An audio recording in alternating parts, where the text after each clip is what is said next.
Oke, kita langsung lanjut ke bagian kedua, di mana pertempuran besarnya akan terjadi.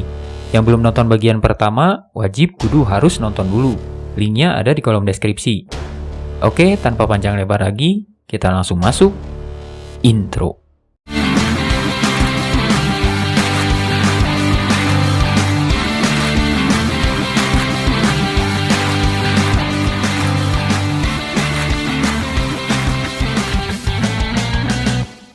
Film dibuka dengan memperlihatkan kondisi perkemahan Cao Cao, dan entah bagaimana Putri Xiangxiang telah berhasil menyelinap ke dalam kemah tersebut.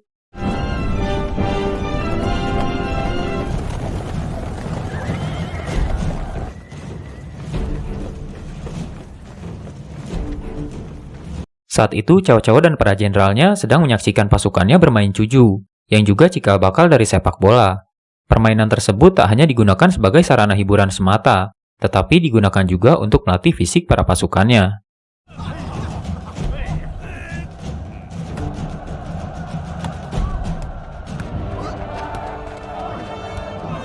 Seorang tentara bernama Sun Sucai atau Pit saat itu berhasil mencuri perhatian Cao Cao dengan permainan cujunya, sampai kemudian ia dipromosikan menjadi komandan batalion.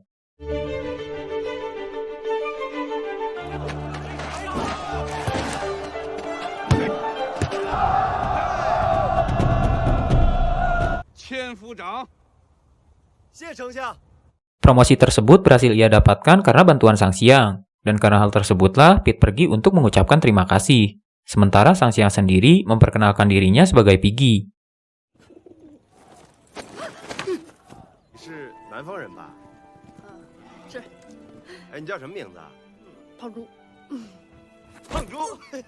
Karena kondisi iklim selatan yang jauh berbeda dengan utara, banyak pasukan Cao Cao yang kemudian tewas karena serangan penyakit.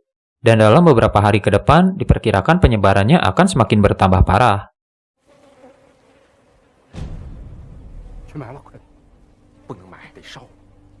Kabar tersebut juga segera sampai pada Zhuge Liang dan pasukan koalisi.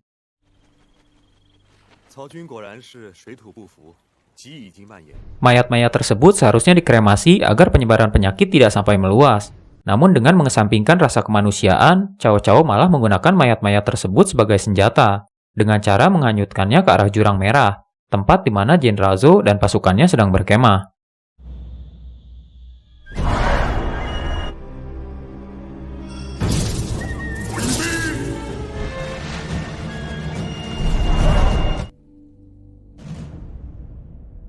Kejadian tersebut tentunya menarik perhatian pasukan koalisi dan warga sekitar, yang kemudian datang berbondong-bondong untuk menjarah benda apapun yang menempel pada mayat-mayat tersebut.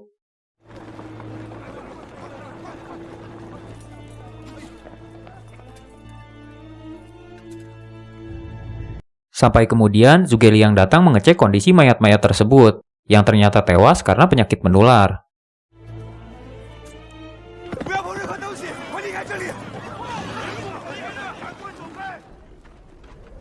Ia pun segera mengeluarkan perintah isolasi bagi seluruh pasukan yang telah melakukan kontak dengan mayat-mayat tersebut.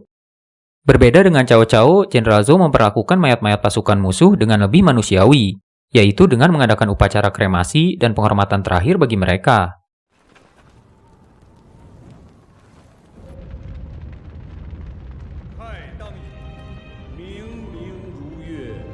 Usaha keji Cao Cao sepertinya tidak sia-sia, karena tak lama banyak pasukan koalisi yang kemudian ikut tertular penyakit. Zhuge Liang dengan kemampuannya tentang obat-obatan coba meracik sebuah obat, yang saat itu baru mampu meredakan rasa sakit namun belum bisa menyembuhkan. Lalu karena penyebaran penyakit semakin tak terkendali, Liu Bei memutuskan untuk menarik mundur seluruh pasukannya yang tersisa, karena khawatir ia akan kehilangan seluruh pasukannya, bahkan sebelum mereka berperang.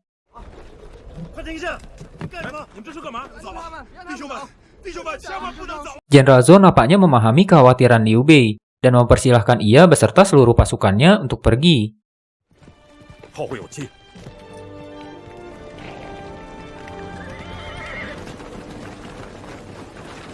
Sementara Zhuge Liang sendiri memutuskan untuk tetap tinggal dan menyelesaikan apa yang telah ia mulai.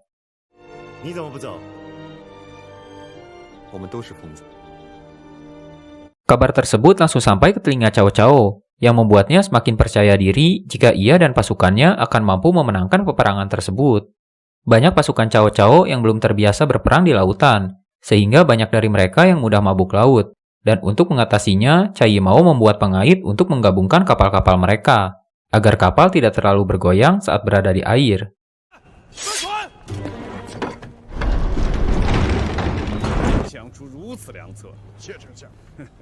Putri Sangxiang sendiri terus mengamati keadaan kamp pasukan Cao. Ia sempat terpergok saat menyelinap, namun beruntung yang memergokinya saat itu adalah Pete. Entah karena bodoh atau berpura-pura tidak tahu, Pete sama sekali tidak menaruh kecurigaan pada Sangxiang. Dan tanpa sadar, ia justru membantunya mengamati kamp Cao.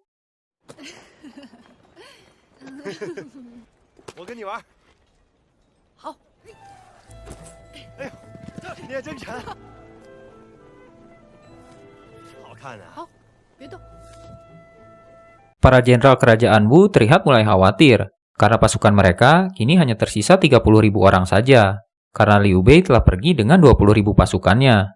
Mereka juga mulai kekurangan anak panah. Zhuge Liang kemudian berinisiatif untuk mengambil tugas tersebut, yaitu membuat 100.000 anak panah.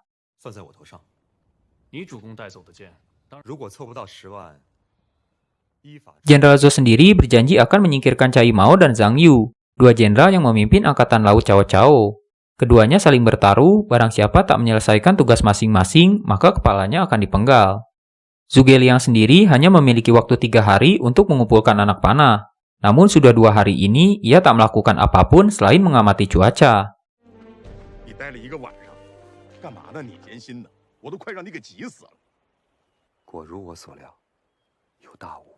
Malam harinya, Jiang Gan yang merupakan utusan Cao datang mengunjungi Jenderal Zhou yang merupakan sahabat masa kecilnya dulu. Dan tujuan kedatangannya adalah untuk meminta Jenderal Zhou menyerah. Saat itu, Jenderal Zhou menyambutnya dengan ramah. Mereka saling bertukar cerita di mana Jenderal Zhou sering membodohi Jiang Gan saat masih muda dulu.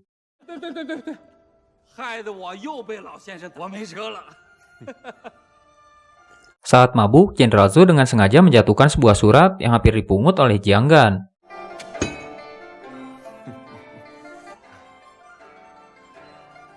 Sampai kemudian seorang komandan datang memberikan laporan.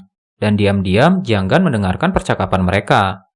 Saat itu si komandan melaporkan jika pasukan membutuhkan anak panah. Namun Jenderal Zhou berkata jika mata-mata mereka yang berada di kamp Cao, yaitu Cai Mao dan Zhang Yu, akan membantu mereka mendapatkannya. Dan surat yang sebelumnya hampir dipungut oleh Jiang Gan berasal dari Cai Mao dan Zhang Yu.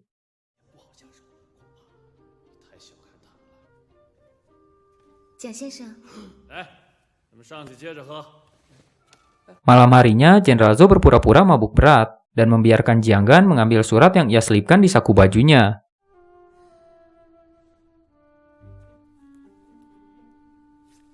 Surat tersebut berisi rencana pemberontakan Cai Mao terhadap Cao. Dan sambil terlihat melantur, Jenderal Zhou berkata, jika Jiang Gan akan jatuh ke dalam tipu muslihatnya, sama seperti muda dulu.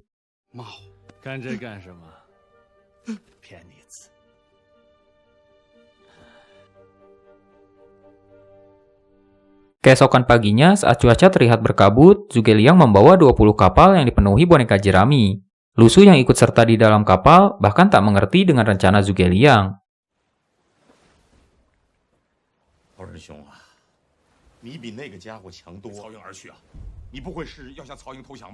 Lalu dari balik kabut, Zhuge Liang memerintahkan pasukannya untuk melakukan serangan.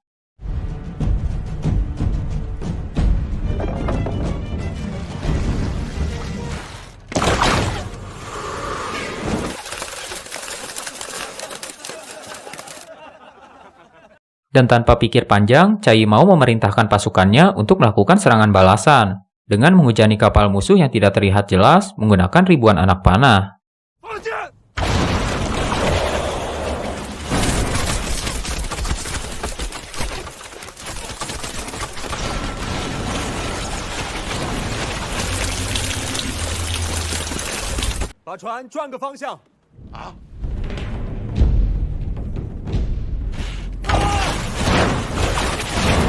Dan dari sini, Lusu mulai sadar jika tujuan Zhuge Liang bersembunyi di balik kabut hanya untuk mengumpulkan anak panah milik pasukan Cao. Dan tanpa sadar, mereka malah memberikan anak panah secara cuma-cuma pada Zhuge Liang.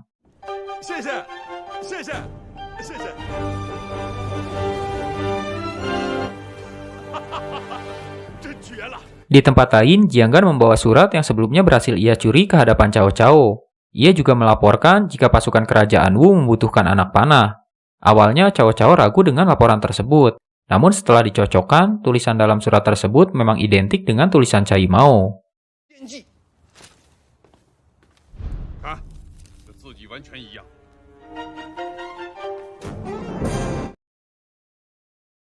Cao Cao kemudian langsung menghampiri keduanya. Dan di saat yang bersamaan, satu kapal jerami milik Zhuge Liang yang dipenuhi oleh anak panah ditemukan mengambang di dekat dermaga pasukan Cai Mao. Dan hal tersebut memperkuat dugaan jika keduanya adalah pemberontak yang sengaja membantu pasukan musuh untuk mengumpulkan anak panah.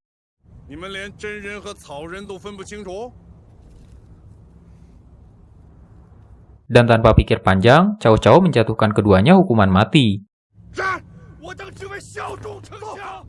Cao Cao sebenarnya sempat sadar, angkatan lautnya akan lumpuh jika keduanya dihukum mati. Sayangnya semua sudah terlambat, karena keduanya sudah terlanjur dihukum mati. Zhuge Liang sendiri berhasil mengumpulkan 100.000 lebih anak panah.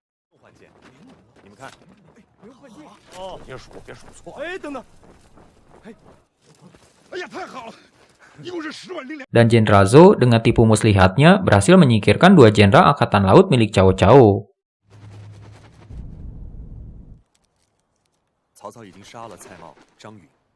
Namun sial bagi Jianggan, ia harus tewas di tangan Cao Cao. Karena kebodohannya, 2 jenderal tewas, dan separuh angkatan laut Cao Cao harus lumpuh.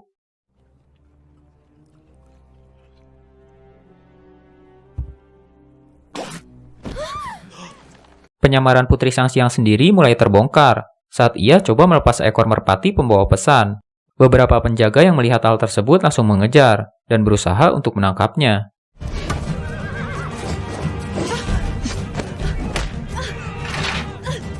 Beruntung saat itu Pete melihatnya dan bergegas memberikan bantuan. Melihat Pete dipukuli oleh pasukan lain, anak buahnya datang beramai-ramai. Dan terjadilah tawuran antar supporter dari 2 kelompok komandan. Saat 2 kelompok pasukan sibuk berkelahi, Pete membantu Sangxiang melarikan diri. Saat itu Sangxiang beralasan ia harus segera pulang untuk menjenguk ibunya yang sedang sakit.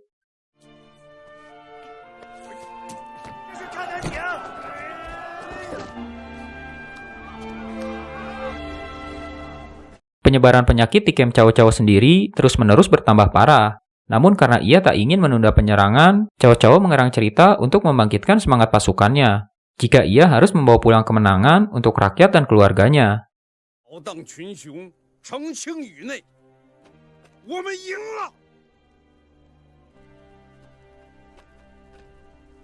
Para pasukan yang awalnya tak mampu berdiri kemudian memaksakan tubuh mereka untuk ikut serta dalam pertempuran. Tanpa mereka sadari jika mereka hanya dimanfaatkan untuk memenuhi ambisi Cao Cao.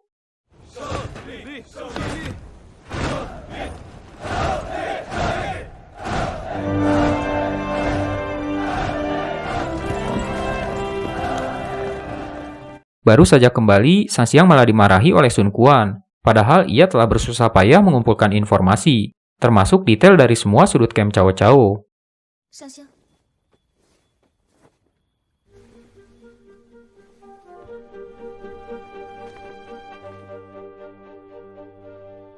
Sadar dengan kesalahannya, Sun Quan langsung meminta maaf pada adik bungsunya tersebut.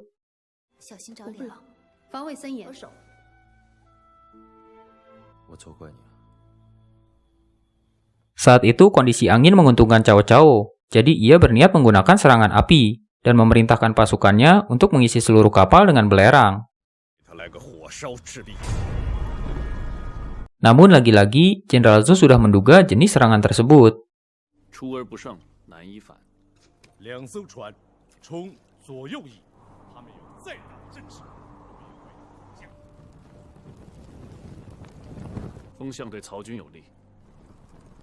Saat itu, Xiao Xiao juga diam-diam mendengarkan percakapan mereka.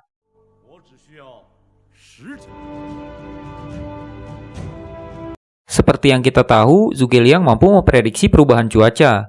Ia memperkirakan arah angin akan berubah pada tengah malam nanti. Dan hal tersebut bisa mereka manfaatkan untuk mengejutkan Cao Cao. 又看得见虚火服气这景象的话，不难往西北吹。就是孔明。 Untuk menjalankan rencananya, Jenderal Zhou dan pasukannya mulai meracik berbagai jenis bahan peledak. Sampai kemudian, mereka berhasil meracik bom kendi dengan daya ledak yang sangat tinggi.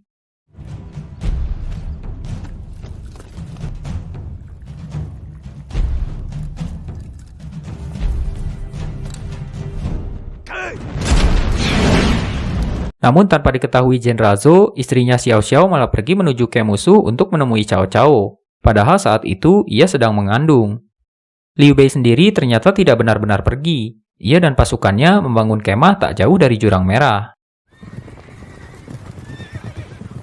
Hari itu bertepatan dengan hari reuni keluarga, yang biasa mereka rayakan dengan makan pangsit, yang bentuknya 11-12 sama cilok.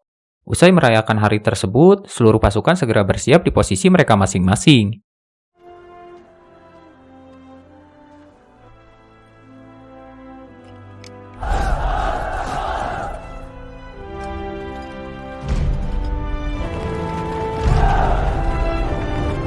Dilihat dari raut wajahnya, Jenderal Zhou terlihat khawatir dengan kondisi sang istri. Namun ia tetap bertekad untuk mengesampingkan perasaan pribadinya. Di tempat lain, kedatangan Xiao Xiao disambut dengan ramah oleh Cao Cao.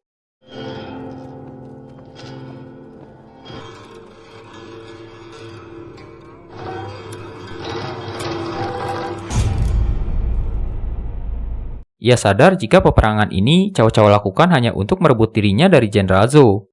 Xiao Xiao meminta Cao untuk menarik mundur pasukannya, agar tak ada lagi yang harus terluka karena obsesi Cao Cao terhadap dirinya.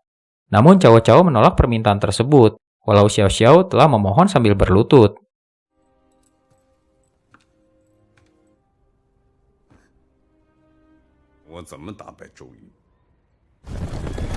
Gagal dengan usaha pertamanya, Xiao Xiao kemudian mencoba mengulur waktu sampai arah angin berubah, yaitu dengan mengajak Cao Cao untuk menikmati teh buatannya.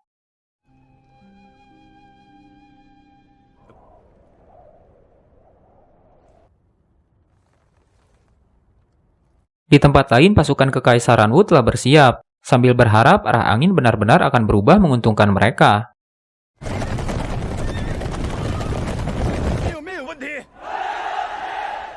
Begitu juga dengan Liu Bei dan pasukannya yang kini telah kembali bergabung. Dan tepat pada pukul 1 malam, arah angin benar-benar berubah sesuai dengan prediksi Zhuge Liang.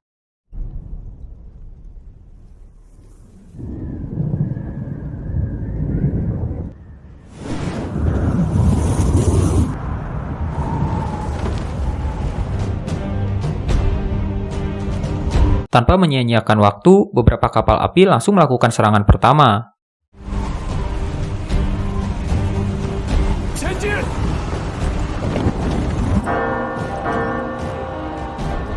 Dan serangan tersebut berhasil memporak-porandakan barisan depan armada laut milik Cao Cao.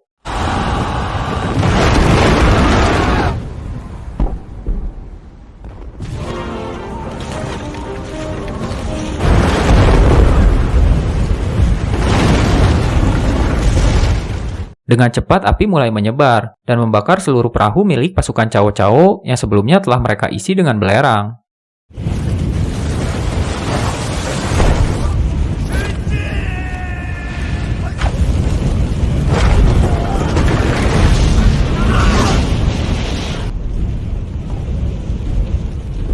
Pada serangan kedua, Jenderal Zhou dan pasukannya berusaha menembus gerbang utama.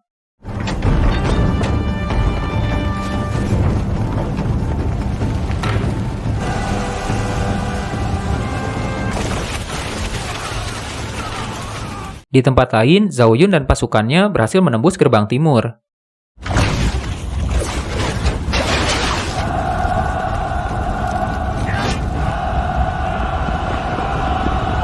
Sementara Liu Bei sendiri memimpin pasukannya untuk menerobos gerbang barat.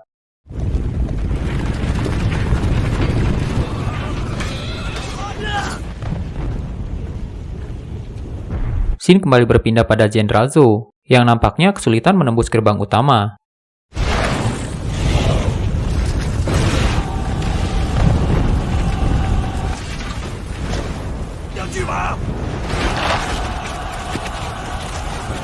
Seluruh pasukan terlihat mati-matian melakukan serangan, sampai kemudian Gansing yang terluka parah mengorbankan dirinya sendiri untuk meledakkan gerbang utama.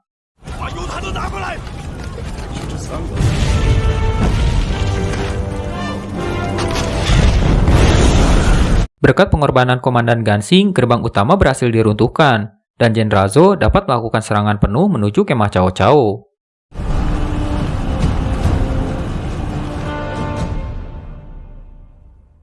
Di dalam, beberapa pasukan Cao Cao yang masih bertahan terus memberikan perlawanan.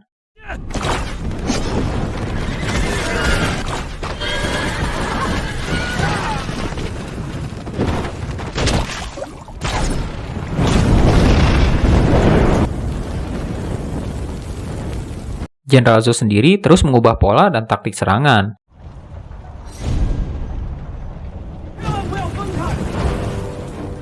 Tak ingin dipermalukan, Cao Cao bersikeras memerintahkan pasukannya untuk terus bertempur, walau nyatanya sebagian besar pertahanan mereka telah berhasil dilumpuhkan.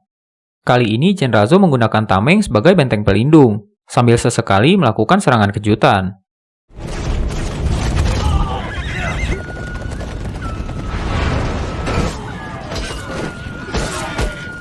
Cara tersebut nampaknya cukup efektif, sampai akhirnya mereka berhasil mencapai garis terdepan yang masih coba dipertahankan oleh Cao Cao dan pasukannya.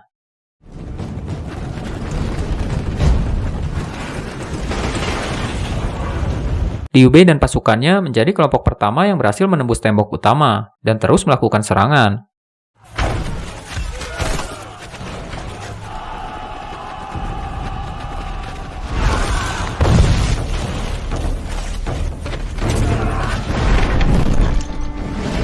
Yang kemudian disusul oleh Jenderal Zhou, Sun Quan, dan seluruh pasukannya.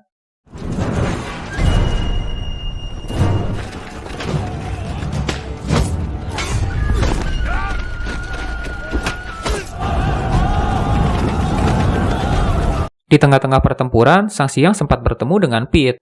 Namun pertemuan tersebut tidak berlangsung lama, karena Pete harus tewas di tengah-tengah pertempuran tersebut.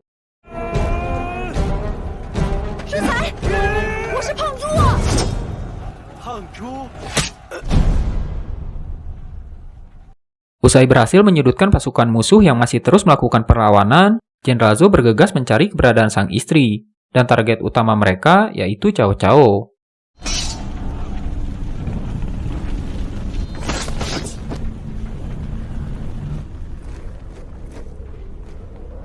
Namun tanpa diduga, Cao Cao dan dua orang bawahannya berhasil menyudutkan Jenderal Zhou.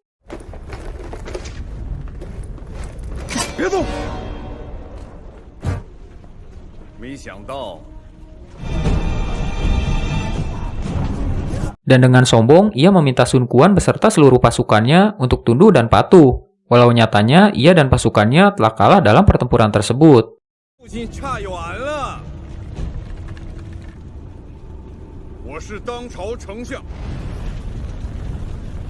Tak hanya Jenderal Zhou, Xiao Xiao juga kini sedang berada di bawah ancaman.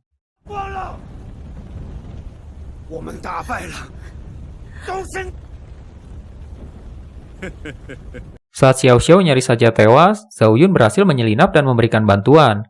Walau akhirnya Jenderal Zhou yang benar-benar menyelamatkan Xiao Xiao dan bayi yang ada di dalam kandungannya.